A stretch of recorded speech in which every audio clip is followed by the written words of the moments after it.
Streaming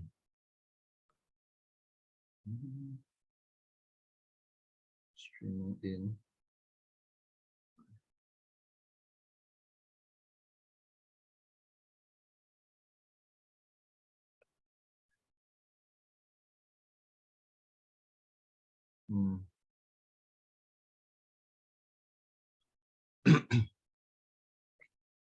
I think we'll wait a minute or two.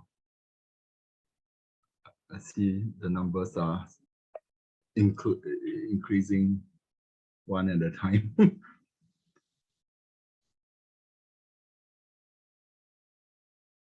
Good.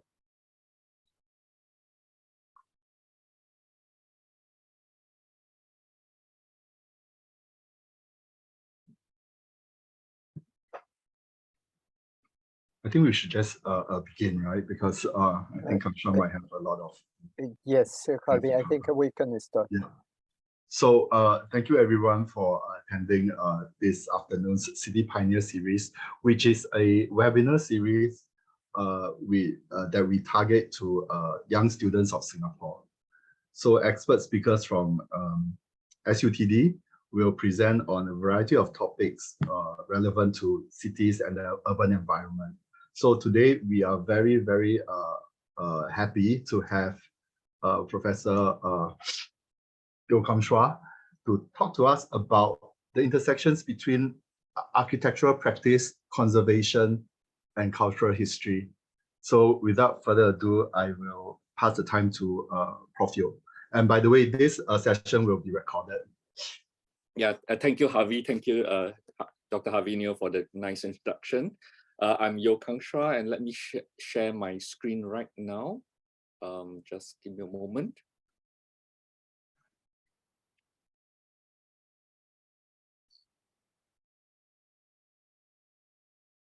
Share. Just wait a minute. I will.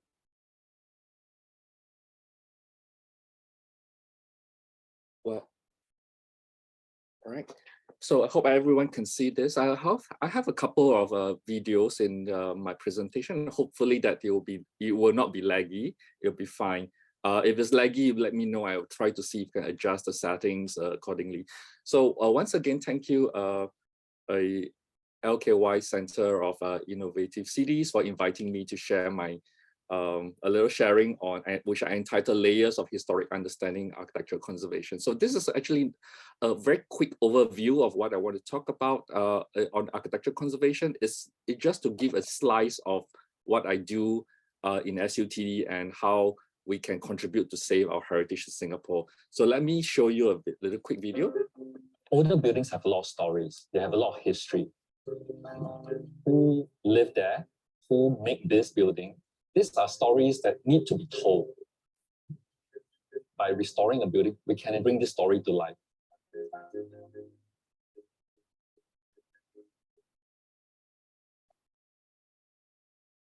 My name is Yeo Kang Chua. I'm Associate Professor at Singapore University of Technology and Design. I have been in architecture conservation for almost 20 years. I restored churches, temples, and institutional buildings.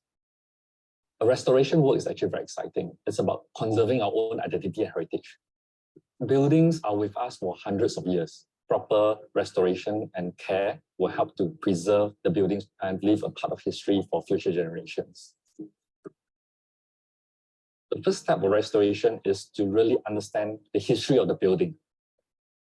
We go to archives, we look at historical drawings, historical plans, the microfilm room. Then we'll go out to site to understand a little bit more about the current condition, just like a doctor. We study deterioration factors, why it requires restoration, and what requires our immediate attention.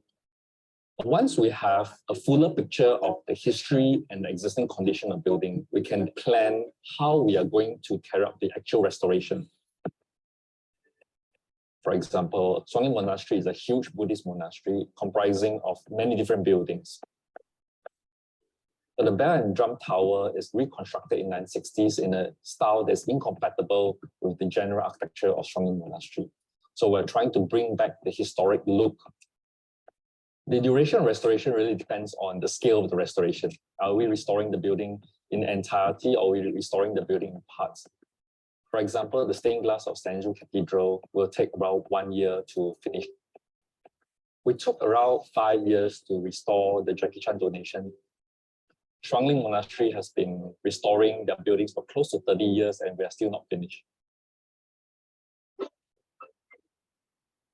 Over the years, I've restored many buildings. And one of the highlights of my career is to win a UNESCO award for Wat Hai Ching Build Restoration Project, the oldest Teochew temple in Singapore. I like to work on building with interesting history and story. So it's not about whether the building is beautiful or ugly. A successful restoration needs to be true to the intention of the original builder. We think that development and conservation are at odds with each other. If we need to develop, we need to demolish old buildings. But I don't believe this is necessarily true. In a city-state like Singapore, we need historic buildings to create diversity of our cityscape. I hope that when people look at historic buildings, they're able to uncover the stories and understand its history and identity.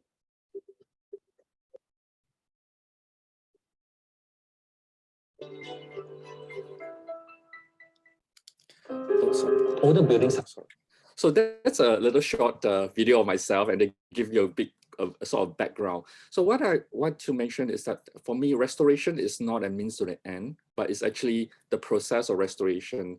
As my title alludes to, there are layers of how we understand history and how we go about restoring the building. So I want to put up a question for everyone, right? This question, what is architectural conservation, or in particular, what is good architectural conservation? And I want to ask a question, right? The question is, can conservation be wicked? And in this context, right, I would like to stop sharing and I'll share a poll. Please participate in the poll, right? Let me see if I can do it, relaunch poll, right? So it's a multiple choice question, and if you can try to answer the poll. So what is essentially the first question? What is a wicked problem? And what are the characteristics of the wicked problem have, except one particular characteristics? All right, I will leave this here for maybe a couple of seconds.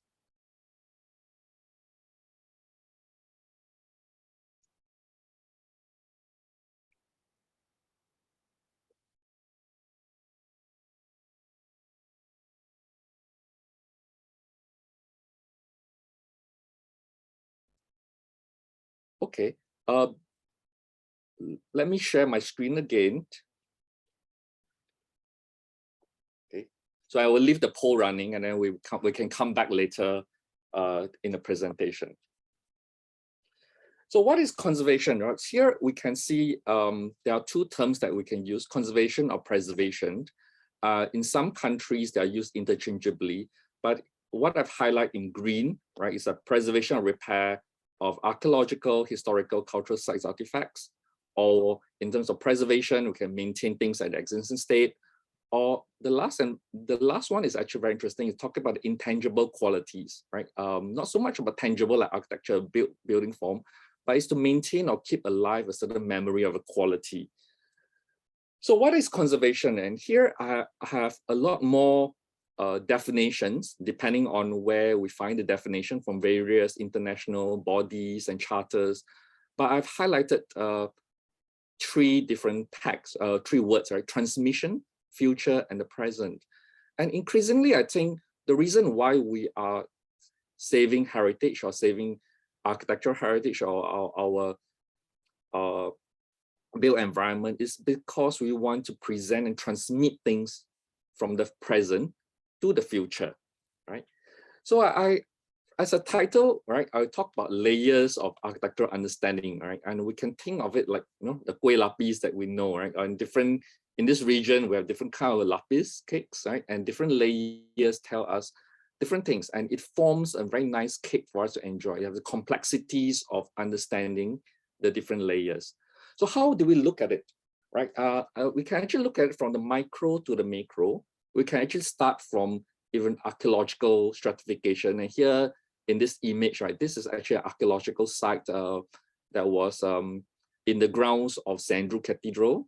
And if you look at the date, that's around 2003, before they were building the glass welcome center in the grounds of St. Andrew Cathedral. They carry out a archaeological excavation, and in archaeological excavation, layers are important. And then we can move on to the architectural layer. Right? Within the architectural layer, there are many different kinds of layers as well, and we move up to the urban scale. So the question about the wicked problem applies to among different layers, even to the urban issues that we're facing today. So when we look at architectural conservation, and even we go down to the micro level, and here we have 3 photographs showing essentially paint layers at 50 times magnification, right? So why are we interested in this? For example, we are interested in how the historic paint color scheme, it informed us about personal aesthetic preference of people in the past. And one example is this particular image. This was a paint analysis taken from a temple in Singapore. And from the chart on the right, you can see ZN, which means zinc, PB is lead, TI is titanium, CA is calcium, and all this relates to white. Different kinds of white color, or rather, if we think of white as a color, of some of us may think that white is not a color, but white. White, essentially, the most historic form is calcium white or chalk, and it evolved as time developed in synthetic white. We have zinc white, lead white, and then the white that we use today is titanium white. So by doing this kind of analysis or drawing different layers, each kind of materials, elemental analysis, chemistry, will inform us of a certain date, a certain time period of the building, right? So we can go as detailed as this kind of layering to understand the building, or we can zoom out to understand it. When we zoom out, right, beyond technical understanding, the philosophical approach to conservation is actually very important, right? A couple of years ago, we have a very sad case internationally. Some of you may have read from the news or watched some videos on this. There's the fire of Notre Dame in Paris, right? So the fire burned down Notre Dame, the roof collapsed. And there was actually a very big discussion on how the French government is going to deal with the church, right? So I put up 2 positions here, right? And these are positions of theoretical underpinnings of conservation over the years that's actually quite established. And then we can understand there's 2 different positions. John Ruskin from the United Kingdom mainly say that we do not restore, because we will not be able to understand what exactly happened in the past. And whatever kind of restoration to restore back to the original, and the original is in inverted commas, is that we are doing conjecture, right? As much as we try to understand. So restoration to John Ruskin is the most total destruction. And so he actually promotes what he calls a retention status quo. On the other extreme, we have Eugene Emmanuel Villers-Leduc, which says that, well, if you do restoration, you're trying not to go back to the past, but you have to have a timestamp on the building. And the controversy of Notre Dame, because the Notre Dame that we know today is the work of Emmanuel Villers-Leduc. So when the French government announced that they're going to restore it back to the old, right? Some scholars will say that, well, maybe that's not in the spirit of Villers-Leduc, because Villers-Leduc would actually build it in the modern day contemporary style, right? If we're going back. So we have these 2 very extreme philosophical approach. And in between, we have a various way of philosophy. So between the 2 extremes, we have the middle ground. So here I put up 3 photographs, and most of you would have known the photograph on the top 2, right? This is a Raffles Hotel extension, the arcade area, right? And the one I circled, that is the corner facing Chimes, right? Chimes, Raffles City, that is the corner of Raffles Hotel. And I am assuming that if most of you are in junior colleges, probably you will not have seen or know or have any recollection of the photograph on the bottom. and that's the medical office, right? So in that location, that spot, there was no such neoclassical building as what you see today. There were rows of shophouses in the area, and the neoclassical building that is on the top is only built in 1994. 1994 is actually a very new building, right? So this kind of restoration today in our contemporary world, we typically scholars decry as what we call falsification of history, right? Because they give an illusion that the building is old. But then back then in 1994, such method was actually tolerated, right? And here we have what we call stylistic, a rational stylistic unity kind of restoration. The next building is also probably some of you may have known, the oldest Hokkien temple in Singapore. And we look at the various old photographs, you can see that it has a confluence of different influences. For example, the 20th century cast iron balustrades, those are not Chinese architecture. In fact, the cast iron balustrades were imported from Glasgow, right? And you have the polychromatic tiles, you have Delft tiles from Netherlands, and it all become part of the temple. So if we go back to so-called the original, the question is that do we remove all this cast iron foreign Western influence, or we do keep them? And here there's another philosophical position is that we want to show monuments or historic places as different facades of different time period, almost like, again, the kue lapis layering of history. And it makes this particular temple unique to us in Singapore and perhaps in the region of Southeast Asia. And this building will be different from that of Chinese temples, for example. The last example I want to show is also the same kind of layering. This is St. Andrew Cathedral on the top photograph and St. Andrew Cathedral today on the lower photograph. The transepts have changed. The transept are extended out, a much bigger, longer. So again, the question is that if we want to restore back, the question is that do we restore back to the original, going back to the top photograph, or do we keep the lower photographs, right? The current situation for St. Andrew Cathedral, right? So there goes, in a way, what I want to show in very briefly in the previous few slides is that there are actually many different philosophical understanding. How do we approach restoration? So I will leave that part now, and I will go to the 3 points, right? What is actually restoration? We are talking about the past, the present, and the future. The role of an architectural conservator is actually at the present, but we need to know the past in order to restore the present and transmit to the future. So what do I mean by the present? The present is that we can do what we call preventive conservation to prevent it from deterioration. We can do remedial conservation, or we do a restoration, right? And in this case, we can look at really preventive or interventive restoration. So what is intervention? Actually, whatever we do to a building, we are actually leaving our fingerprint on a building, right? And in fact, that if we want to leave our fingerprint on a building, we need to know exactly that we are true to history.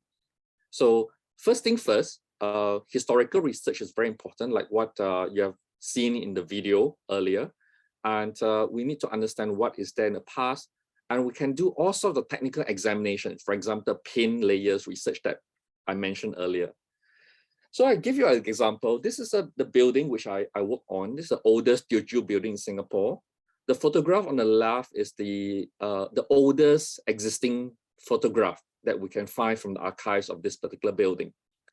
It's probably dated the later part of the 19th century. And you can see the gentleman standing on the door, right? He has a little pigtail. So that gives us a clue to the date of this particular photograph. The photograph on the right is the current look, the restored building. And in order to restore that, we have to study. So this is a kind of axonometric drawing that we draw.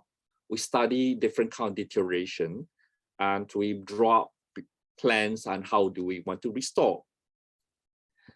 This axonometric looks similar from the past. Let me flash back the old one, right? And then you registered it, and then this is the plan.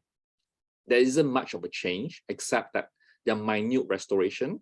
You might have noticed that the boundary wall have changed, because the boundary wall, the earlier one, which have the green tile, were added in the 1980s, right? It was in a style that is incongruous with the Teochew architecture, and hence we bring back the original boundary wall.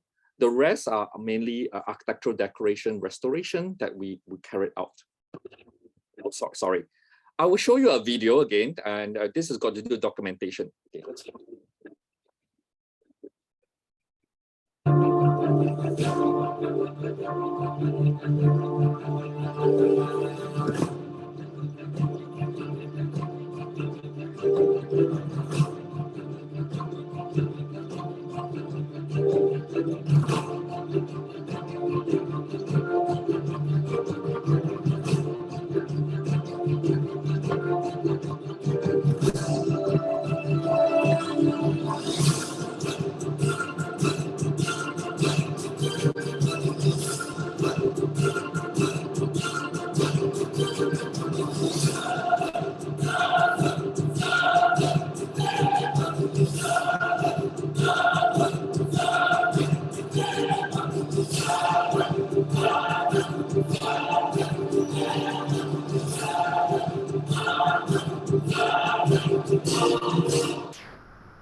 Okay, so this video, I think my students have a little bit of fun trying to make it like a movie trailer, right?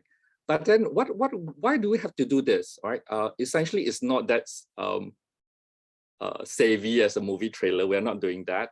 We're using drones to do building inspection, And so what do we need to do at our hands, right? In our devices, we need to make use of different technology for us to understand the building.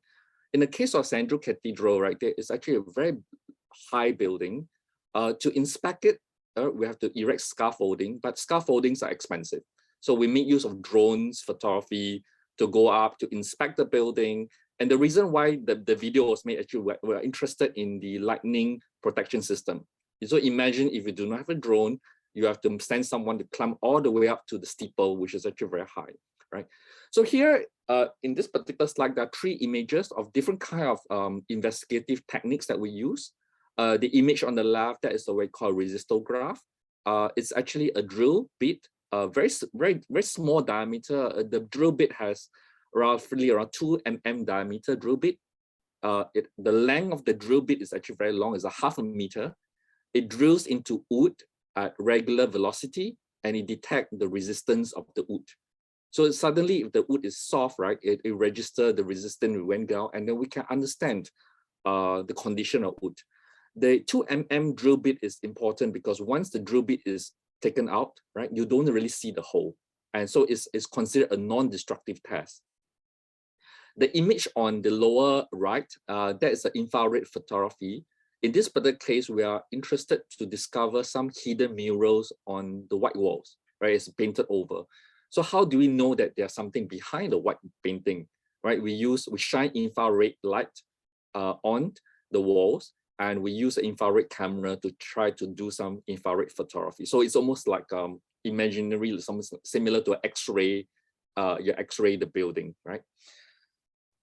We also make use of other kind of technologies to study and understand the building. This is not a photograph. This is actually an image made of millions of dots. It's called LiDAR, light and detection ranging technology. So we use that and so here, and this is a very interesting roof. It has made a complex geometry, right? So it's a 2 roof coming together. Instead of a gutter, is made of various complex curves. And in order for us to be able to restore it, we need to understand all these complex geometries, right? And so a LiDAR scan or laser scan was commissioned to do this. So this is a little video of how the scan works. So we set up the laser. It has millions of points in the computer, and then we manipulate it in the 3D modeling to understand the complex geometry, right?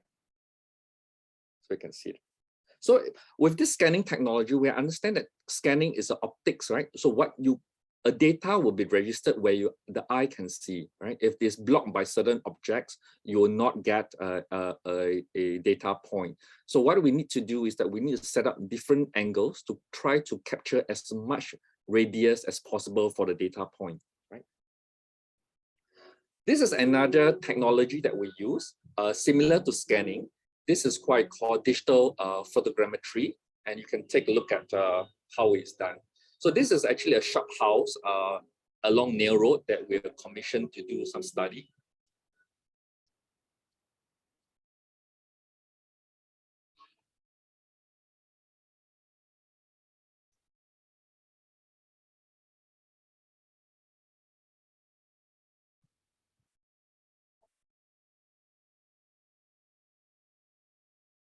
So such scanning technology actually helps us increasingly, right?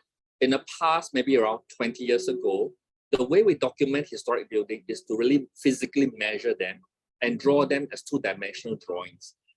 We can supplement our documentation with photographs, with videos. But with the increased use of technology, and in your generations, I think you are more adept at using technology than perhaps my generation or generation before me, the scholars before me. Right?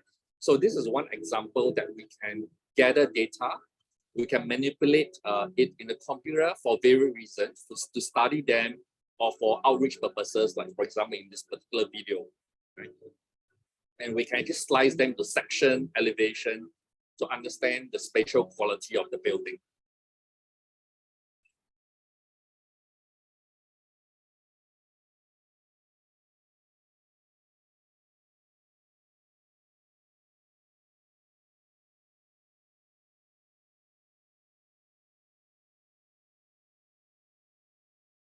So for example, what you're seeing now is a section.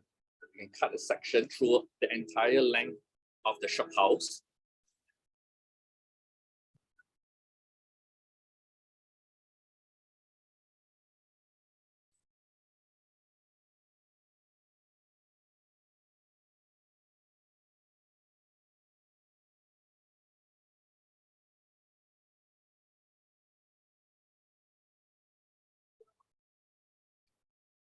For those with an eagle eye, you may realize that the lines are not really straight, right? Historic buildings don't have very plumb lines, right? So with that, right, I want to bring you to another, apart from documentation, three very important principle of conservation is that we need to have stability. After restore, the restoration need to be robust, it means stable, because you don't want it to deteriorate further. There's this concept of minimal intervention. You should do as little as possible, right? Not to overdo things. And we have a very concept of what we call reversibility or retreatability, right? And what you do to the building, you believe that is correct at this moment of time, but perhaps 10 years down the road with more information being discovered or historical information discovered, you may find that what you have done is wrong or improper. So what this reversibility concept means that whatever you do today, in the future, if you think that it's done incorrectly, you can reverse it. So that's what it meant. So with this, I would like to demonstrate you in a very macro way what the concept of reversibility. The image on the left shows a mural painting with a fresco, and you can see that there are some sort of deterioration to it, right? But the line works is actually beautiful. So what do we do to it? If you ask a craftsman in restoration that, well, let's restore this, the traditional way is that he'll hack away this mural and he'll reconstruct and make a replica, right? And this is not acceptable for us increasingly. So we do conservation cleaning, and then we try to do analysis. For example, the graph on the right is a X-ray fluorescence data. We study the pigment, and we use a coating to coat on the historic layers before we overpaint it. So after we these are more examples of different kind of analysis that we do to the mural. And after we overpaint it, this is how it looks, right?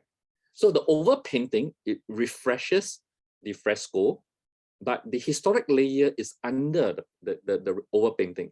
It's still there. And the kind of pigments that we use is separated by a separating coating. So you can remove the kind of overpainting and then we can use alcohol to dissolve the protective coating and get back to the original layer if we choose to do that, right? So after to do with the interventive conservation, we have what we call preventive conservation. The work doesn't stop after you restore a building, right? You need to do daily maintenance. So there are two areas that we look at: external factors and internal factors. External factors, for example, light, humidity, temperature, pollution, all these contribute to the deterioration of the building or the objects that we're talking about. The internal factors is that, for example, the chemistry, the biotechnics, or sometimes very important, the designer intent, the intention that why they are doing things in a certain way, right? What is more important increasingly as scholars, as academics, is that this whole idea of what we call formative conservation, right? How do we understand conservation? And it's through research, information, dialogue, and even advocacy. So for example, the photograph on right is all sorts of different kind of outreach activities that I do. The photograph on the left is I bring a group of sketches into the old Supreme Court, which is today National Gallery, before the restoration. And through the artist's eye, they sketch and try to understand the building, right? So apart from that, right, this is a video with my collaborator in MIT in Boston, and where we actually did a series of photogrammetry database of Sri Mariam Temple in Singapore. And then we put it on a platform to share. So the idea is to get anyone, right, almost like crowdsourcing. It could be students and member of public, and who has just a mobile phone, right? Increasingly, our mobile phone is a very powerful computer, right? A powerful chip on the computer. And you just need to take a series of photographs. The idea is that digital photogrammetry is make use of photographs that at least 1/3 overlap, and through a software, it stitches all them together to form a 3D image. So this is what 3D photogrammetry technology is about. And the idea of crowdsourcing is that for a big building like Sri Mariam Temple with all the ornate carvings, right, it's impossible for one person with one mobile phone to document entire building. So anyone can document a small part of the building, you upload to the platform, and then we can mesh it into a huge digital 3D model. And this is what we attempt to do, that through crowdsourcing of a 3D model, right? And you can see Sri Mariam Temple being reinstated using the plans, right? And the model created. So apart from all this documentation for us to understand before we restore a building, like what I mentioned, the formative conservation is very important. We use it for outreach. Once we have the model, right, we can do all sorts of things. For example, with the technology of AR, VR, augmented reality, virtual reality. So this is a kind of AR technology that my collaborator is doing. The gentleman there is Professor Takahiko, my collaborator at MIT. And you can see that this is a model of a church in China, Harbin, right? And we make use of AR technology to do outreach for people to understand the building.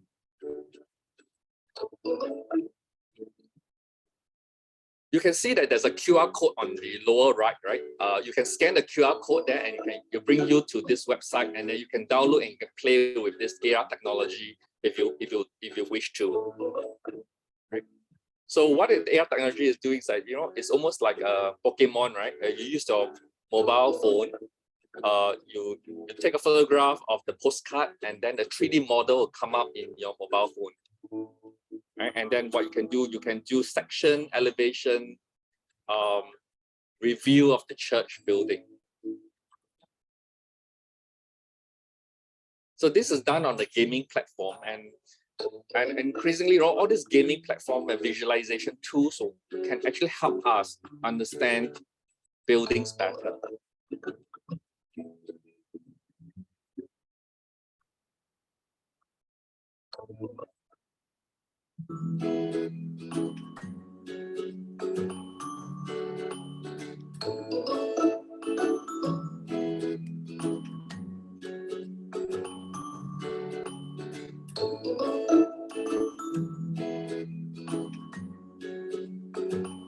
You can do even section by using a scissors tool, right? You cut a section to the building.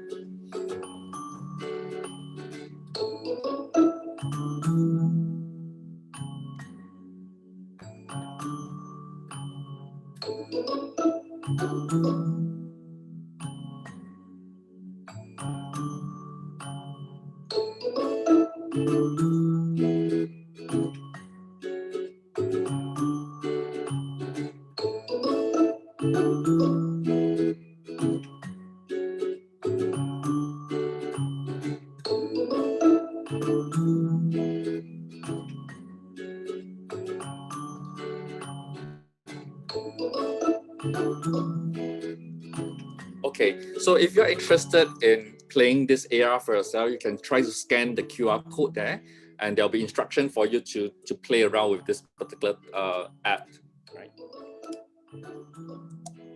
Sorry.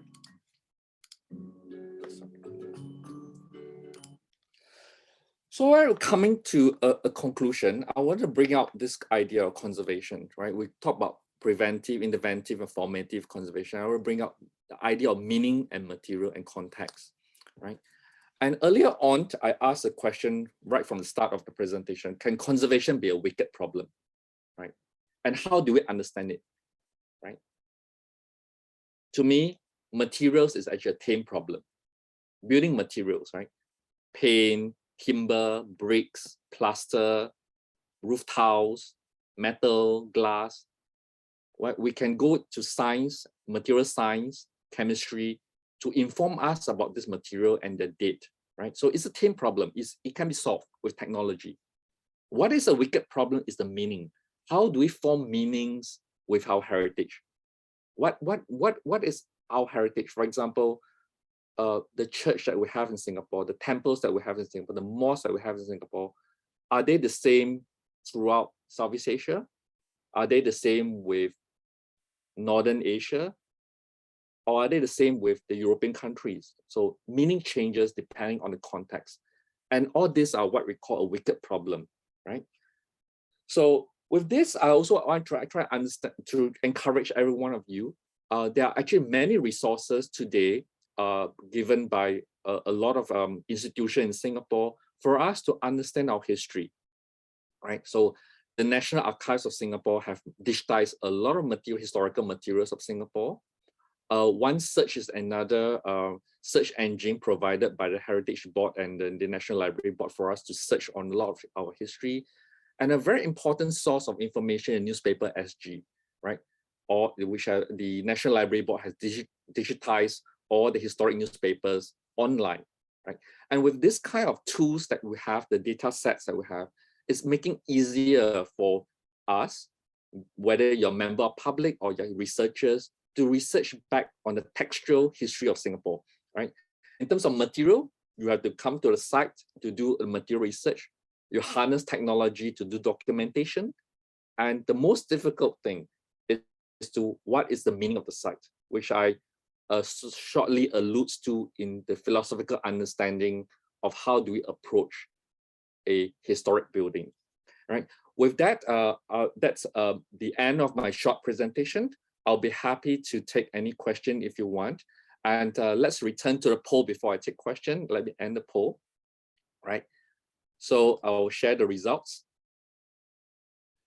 So majority of you, basically for the first question, what is wicked problem, right? I think that it's certainly a problem that is actually, some will say that it's impossible to solve, or some say it's very challenging to solve, right? So this is a sort of a trick question, right?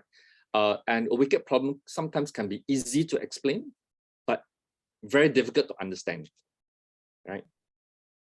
So that is a wicked problem, right? So what is a wicked problem has all the characteristics except true or false solution, right? There's no true or false solution, right? It's that how we can better solve things, or sometimes our solution can lead to a worse situation, right? So, and certainly is for a wicked problem, there's no definitive formula. It's certainly interconnectedness. You can solve the problem by better or worse, but the answer is that there's no true or false solution to a wicked problem, right? With that, thank you very much, and I'll be happy to take questions if you have any questions. Thank you. Thank you so much, Kang Shua. So, audience, if you like to ask a question, you can just raise your hand and we will call upon you. Or if you're very shy, I don't know whether there's a chat box for you all to. Yes, there is a Q&A, I think. Yeah. Okay. Oh, so there is an anonymous attendee now. Kang Shua, I'll just Yes. read the question for you. How do you decide how old or important a building needs to be for it to be conserved? Okay. So this is an interesting question, right? Well, I would say that everybody should have an answer for yourself, right? But of course, if we talk about the state, right? Every countries they have state bodies. Or in the case of Singapore, we have the National Heritage Board. The URA have the Conservation Department, and they have convened expert panels, right? From all across the society. You have experts like historians, historical architectural conservators. They have even people from the ground. They have taxi drivers, for example, and bus drivers. The idea is that these are people who walk the streets and know our environment very well, and collectively they determine what is important.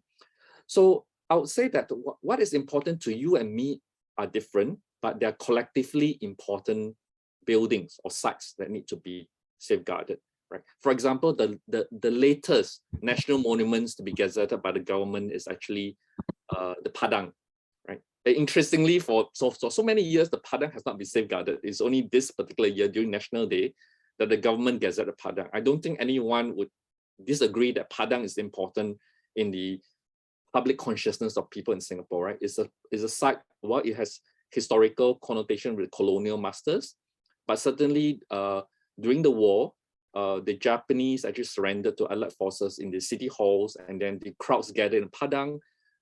In the independence of Singapore, the Padang is a very important site, right? And we celebrate national days, many national days along Padang. So it's a site that's important to Singaporeans.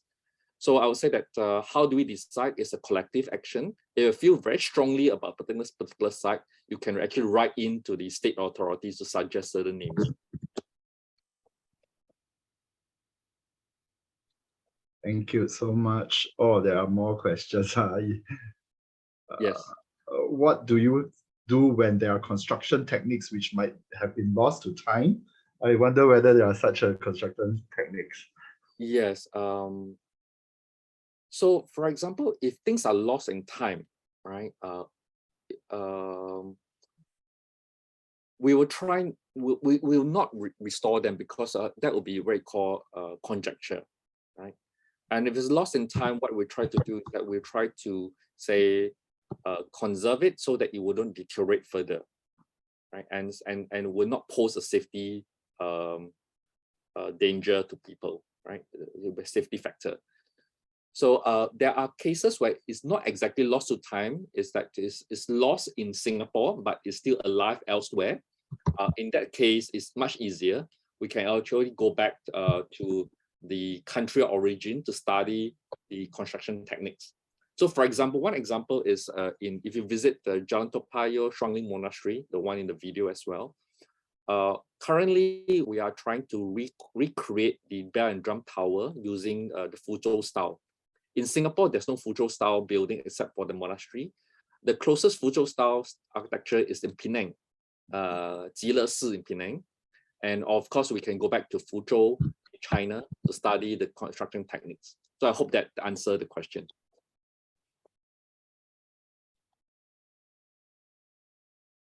Okay. Oh, this is a career advice. What will you advise students who are interested in this field? Well, if you're interested in architectural conservation, first and foremost, I think that it'll be important to get architectural training, right? And architectural training in Singapore and most part of the world, you get to learn how to design and construct contemporary buildings, obviously, right? And that I myself is trained as an architect, right? I go through the conventional architectural training, but by the knowledge of contemporary architecture will help you to understand historic construction. The basic tools, the building blocks of construction is still the same, so that if you're able to understand construction techniques, you're able to dwell deeper back into history. So that's one. A keen sense of or appreciation for history is important. So there are cases whereby people who are not architecturally trained, but who are historically trained, historian, for example, they go into architectural history, or people who are interested in art history, but they delve into architectural history. We've seen examples of those people as well. There's another group of people who enter this profession. Those are the material scientists, right? So you can say that they can go into the layers of paint layers, understanding materiality, right? So it's actually, the industry has a lot of opportunity for different areas, right? You can go into very deep dive down into materiality. You can be a kind of a overarching conservation architect, or you can deal with a specific specialization, for example, like stained glass. Yeah, so I hope that's answered the question.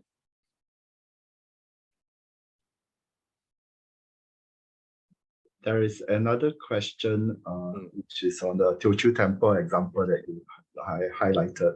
Could it not be argued that the historically and culturally incorrect additions to the walls are part of the very history of this temple itself, and therefore should be preserved? Yes, I would say that this is an excellent question, right? Certainly, I would say that I'll agree with you that so-called historically incorrectly things are part of the history, right? So it's a question of how do we benchmark and approach the restoration. Every project is different, right? We have to work with the stakeholders, different stakeholders. For example, the authorities, the owners, the historic custodians of the site, to understand what is important to the building, right? And for that particular temple, there's a great deal of research done to temple. And the bulk of the site is actually dated back to 1895. We can very precisely date it back to 1895. And that particular wall was never done until 1980s, because that wall, historically, it was abutting the rear of shophouses along Church Street, right? So the question is that how do we benchmark the site? Certainly, if, let's say, every stakeholders believe that that particular wall is important, right? Certainly, I would argue that we can certainly keep it. It's about benchmarking. And certainly, one important thing, increasingly, if you go around Singapore historic sites, is what I call interpretives, right? We need to make people know that what you're looking may not be old and may be new. For example, in the case of the Teochew Temple, if we were to keep the old, rather the green colored roof boundary wall, there should be some interpretive to tell people that that is not a historic wall, right? Just like Raffles Hotel. Today, if you go to Raffles Hotel, there is no sign anywhere to tell people that the rear part of Raffles Hotel is a newly creation in the 1990s, right? What I will argue as academic is that the Raffles Hotel owner ought to tell people, right, through some sort of interpretive, that that is a recreation of history, right, as not to have what I call a falsification of history. I think there are a few questions, two questions which seem to be asking somewhat the same area, which is about what is considered the essence, or the spirit of old historic buildings that you wish to contribute to conserve. Well, I think there are two things, right, that we can look at. We can look at it from tangible and intangible, and whether we like it or not, the intangible aspect of the building is actually very difficult to keep, right? So, for example, the question on chimes, right? can Chimes still remains a educational site? Can Chimes, the chapel, still remain as a religious site, right? Certainly it's gentrified. The use change. The school has moved out, right? They exchange the land with the government. And for such a site in the city center, what can it be used if it's not a school, right? So the kind of repurposing a site is actually very challenging. So the spirit and intangible changes is gone, right? So let's dwell back to the tangible. The tangible is actually easy one, right? You save the building, but when it loses a certain meaning, the intangible meaning, it loses a certain spirit, right? So what I want to argue is that can we have a bit of both, right? The tangible and the intangible, if we can, right? So are there examples of this? Sometimes it's actually difficult to a certain degree of success. For example, City Hall, Supreme Court, it used to be government buildings, right? Like the old Supreme Court, and now today is a National Gallery. Can a visitor visit the National Gallery, still feel the sense of Supreme Court? So certain decision is taken that, for example, to keep a certain courtroom configuration so that when you visit it, you can imagine yourself in the courtroom and experience the space within it, right? Certain things in the National Gallery is not so successful. For example, if you are to visit National Gallery today and you visit the chambers of the Chief Justice, you'll notice that there's a bridge linking from the chambers of Chief Justice over to City Hall, right? So historically, the office of the Chief Justice is the most secure place in terms of security, and now today is the reverse. It's the most publicly accessible. So how do we deal with this kind of experience or space, right? So there are hits and misses, but I think that most architects and architectural conservators would try to balance intangible and tangible.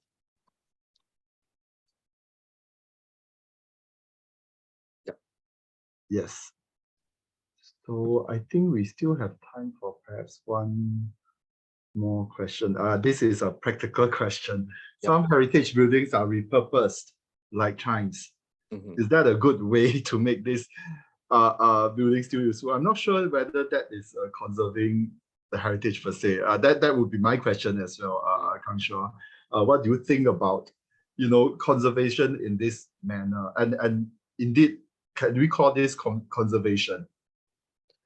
Well, we say Chimes is done in the 1990s, right? And it's a very complex case that is sometimes beyond the control of the architectural conservator, right? It have to do with real estate properties, and I'll always argue that when we go against real estate, right, conservation will lose out, certainly, right? So the way the government have done is that they try to keep it, and to answer to the real estate questions, that they need to repurpose it and make it what they call economically sustainable, right? It has the economic sustainable.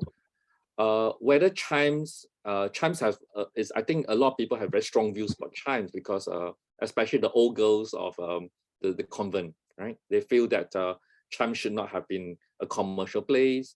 There should not be party in the chapel, which is formerly a sacred ground, right? So there is actually contested views. One thing is that as academic, I tend to be a bit more positive. That there are hope in the future, right?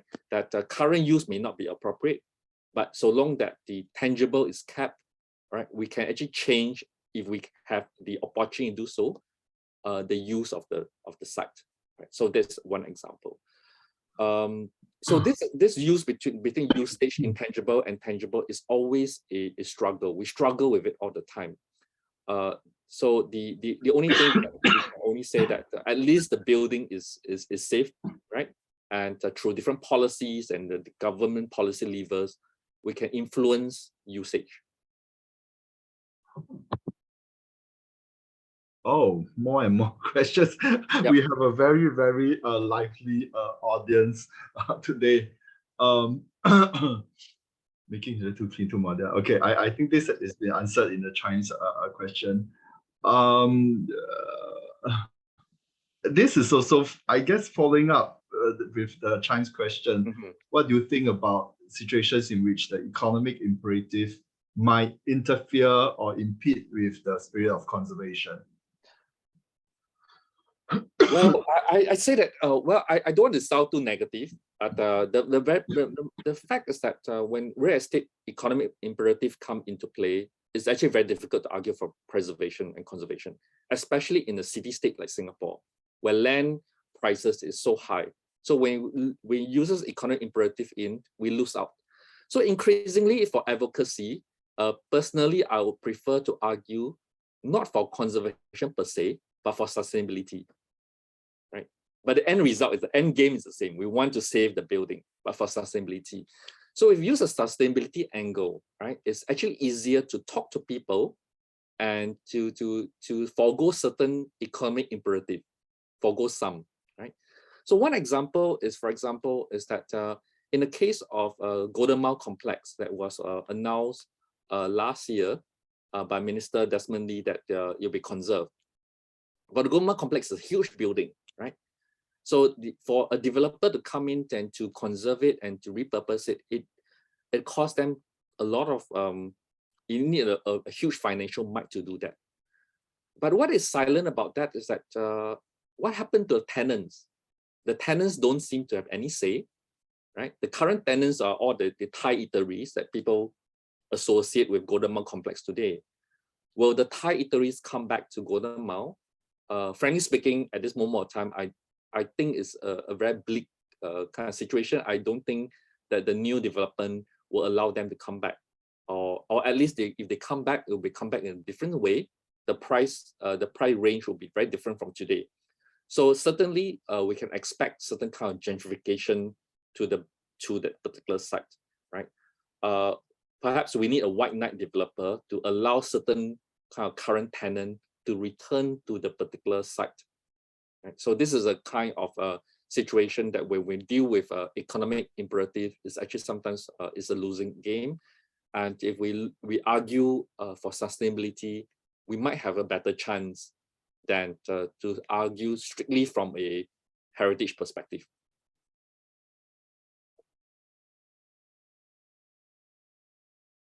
I'm muted.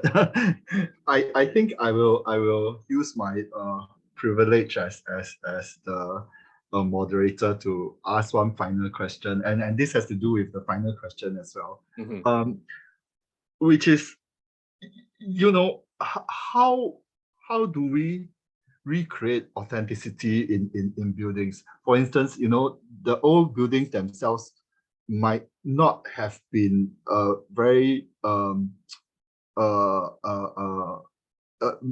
doesn't evoke a sense of place in people, for instance.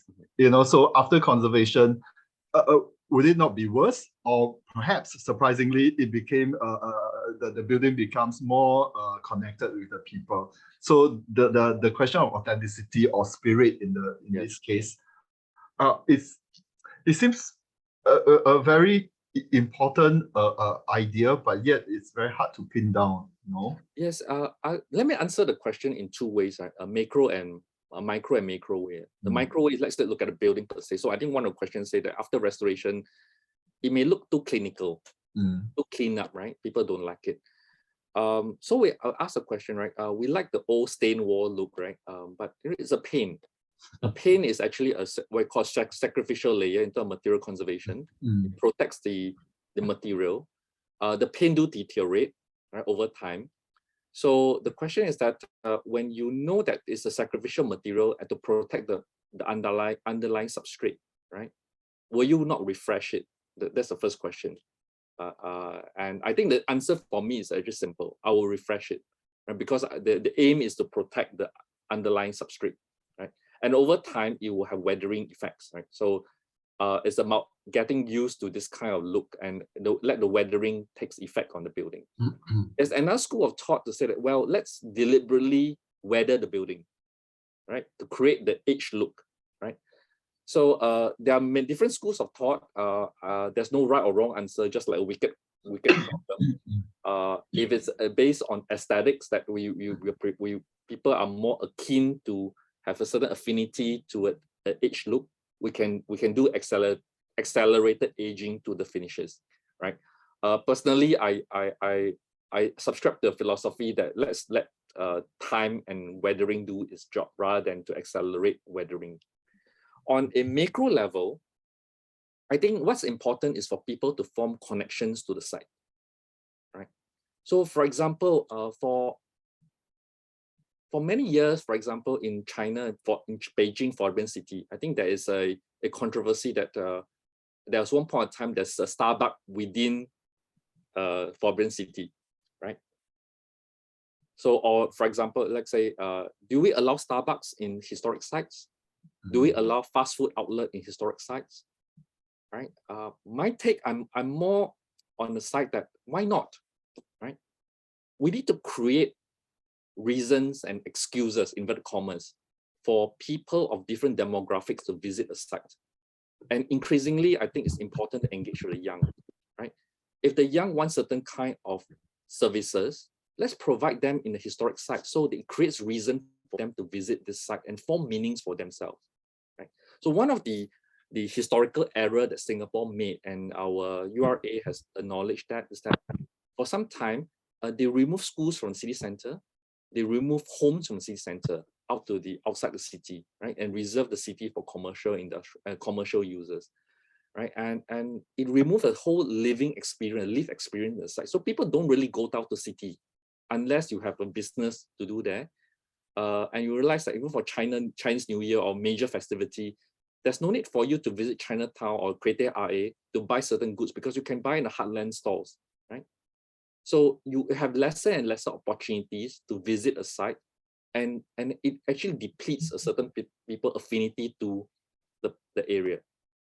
So we need, I would say that we need to create opportunities for people to have memories, to form memories of the site, and that will then improve and have certain affinity, connection, or sometimes it's called spirit of the place and meanings to the site. So I think that's what I mentioned about the formative conservation. I think that's increasingly more and more important, and which is why I say the material conservation is a tame problem. We can save the building, we can solve the prevent from deterioration, we can do aesthetic treatment to it, whether it look too new or we can accelerate age it. It's a tame problem. The wicked problem is how do we form meanings, and that is actually a difficult one. Thank you so much. Thank you so much, Akansha, for taking your time off your busy schedule to give us this really illuminating and interesting talk. So we'll conclude today's City Pioneer series. And once again, thank you, Akansha.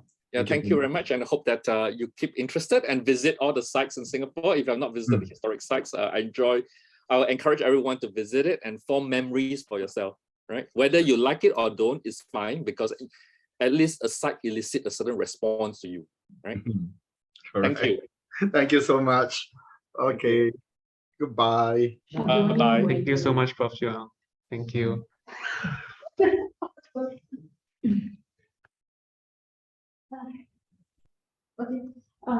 Yeah, it's actually very hard to manage.